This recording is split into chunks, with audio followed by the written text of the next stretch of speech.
Hello everybody, my name is Hero of Warfare and welcome back to another one of my siege defense guides. Today we're covering Slaanesh. So first off I want to just show the garrisons as we usually do. So with the smaller settlements, you know, there's the regular garrison building, that's it pretty much. So you get some marauders of Slaanesh with spears and some demonettes, and if you get the vault then you get some hellstriders as well. And as with all the demons, you can switch between two different buildings in the main capital. So you can go between the human side basically or the demon side. So if you go with the portal one, you get more demons or demonettes in this case. And if you go with the one on the right, you get more marauders.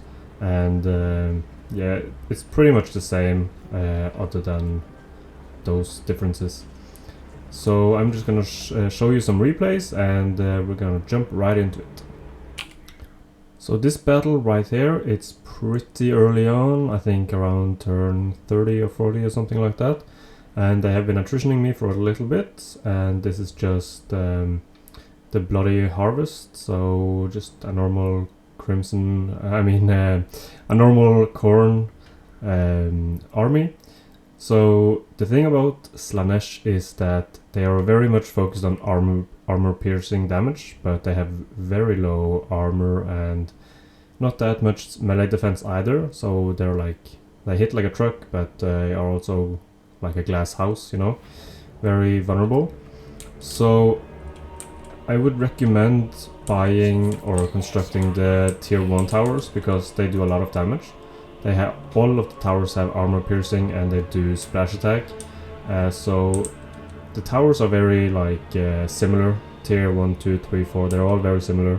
They don't upgrade in any significant sense other than more stats, more like damage. But it's not really worth it to have a tier 2 over a tier 1 or tier 3 over almost 3 tier 1s, you know.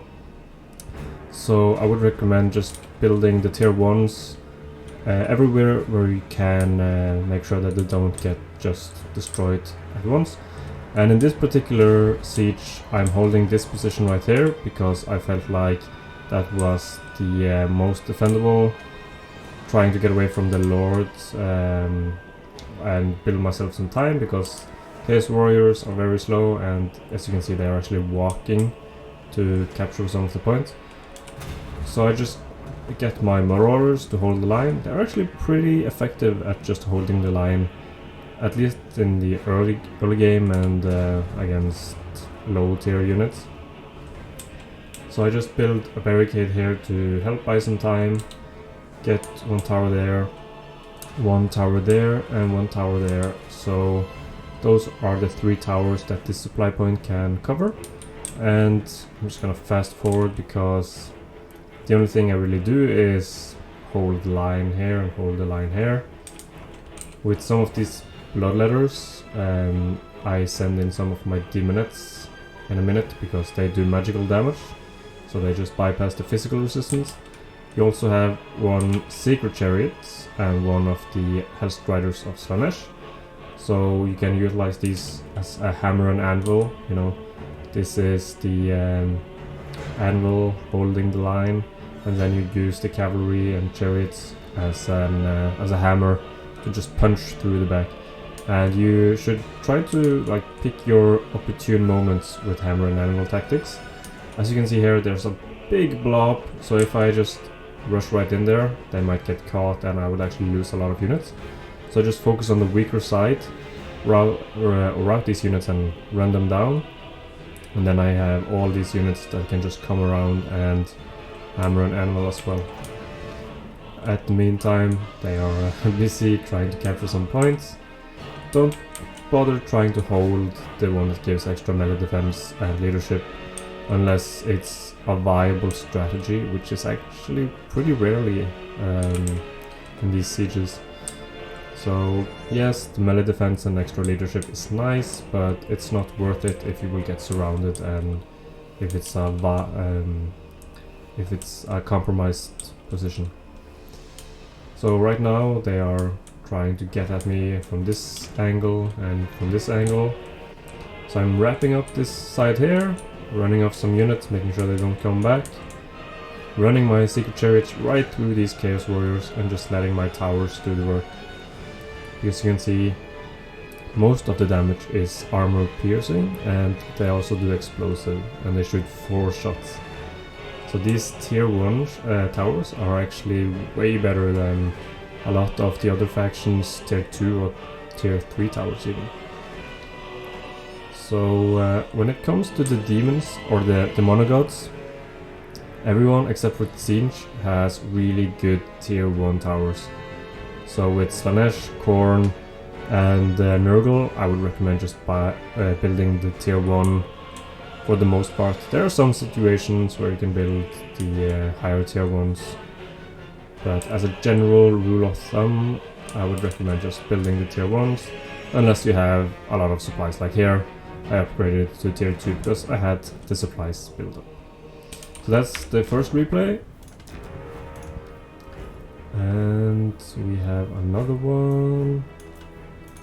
This is Slaanesh versus Slaanesh. And this is a minor siege, I believe. So Chaos Furies, you might think, oh, they're not a big deal. But actually, Chaos Furies of Slaanesh deal a lot of damage. So do not underestimate this unit right here. Especially if you are playing someone like Kislev or the Empire, someone with like archers and a weak backline. But even here, in a minute you're gonna see how fast they actually tear through some of my marauders. So just be wary, don't underestimate them, because they deal a lot of damage really fast. But this is a pretty good defensive map, as long as you can hold some choke points, because the entrances are very choke point oriented, so they will have to come through choke points. So as you can see, they're coming from this side and this side. So they have some furies on both ends, and I just hold these choke points here and these choke points here, building up towers, because there are some decent tower positions to cover. And just look at this.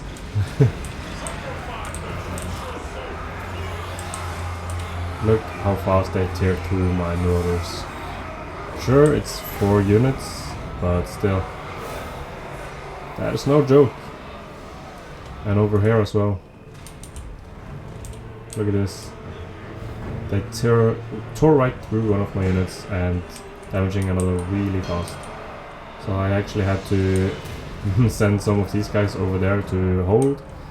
And yeah, then the marauders of theirs come in.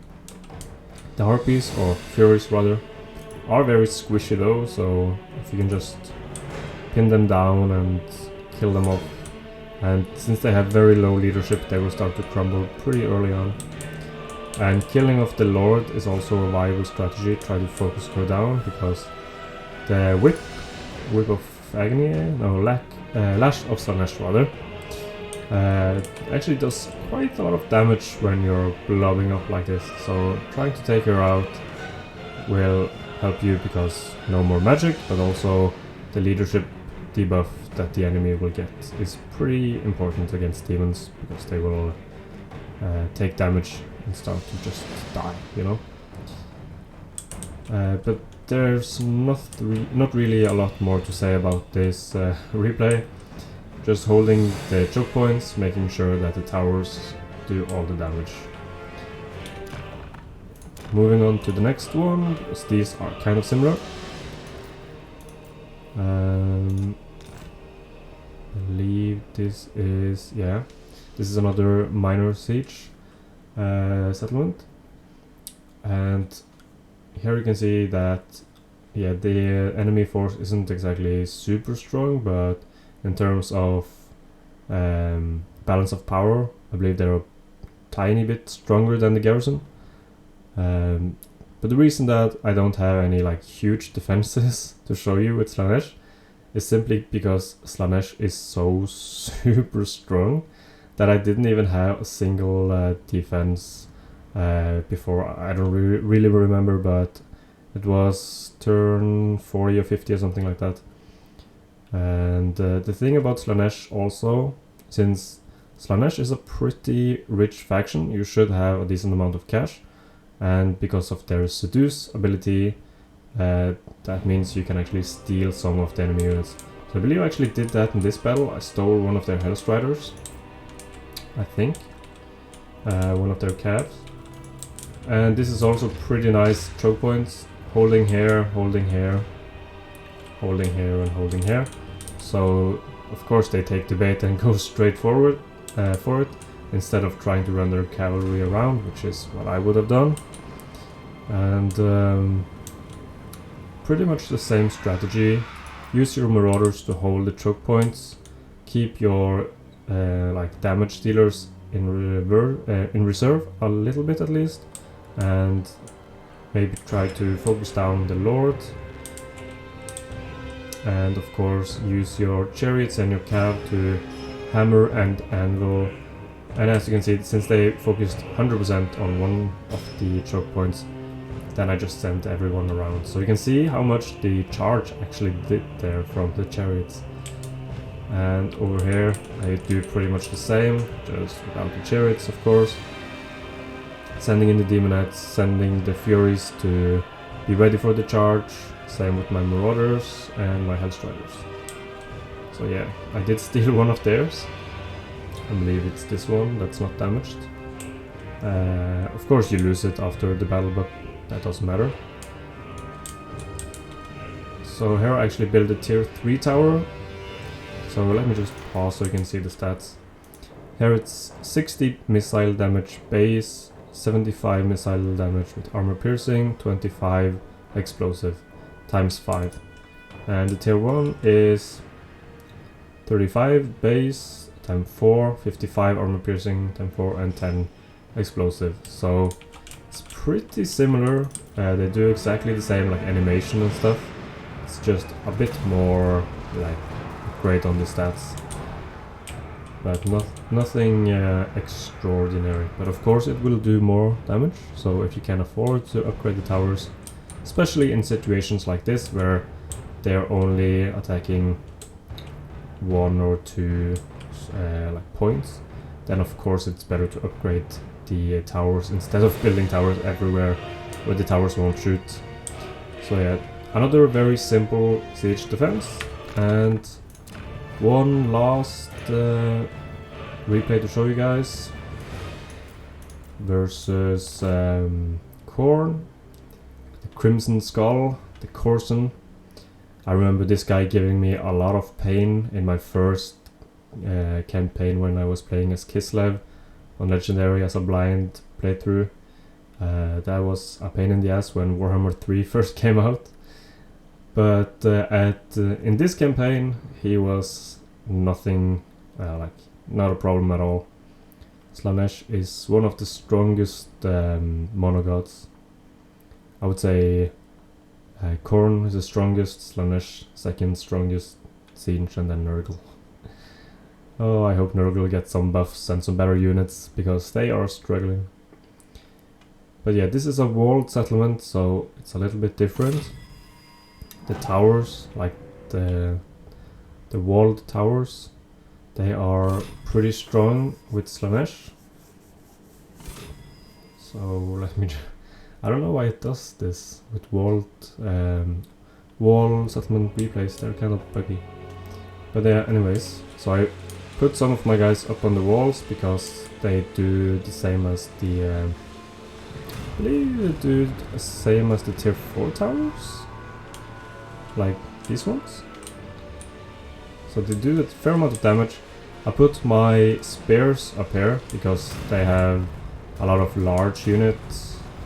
The Gorby's chariots, they can be very dangerous, and the spawn of Khorne can be very dangerous, and of course the exalted bloodthirster Courson himself, he can be a pain in my butt crack.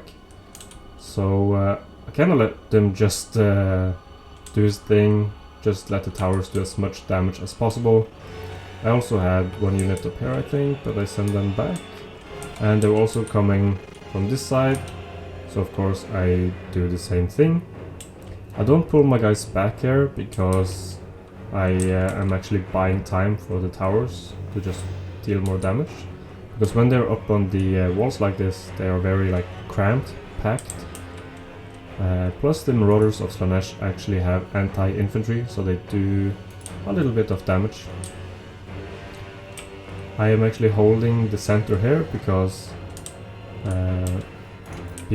of course you can't lose either of these for too long, because then you will lose the whole battle. This is one thing that you have to be careful when fighting against Khorne though, Godletter summons.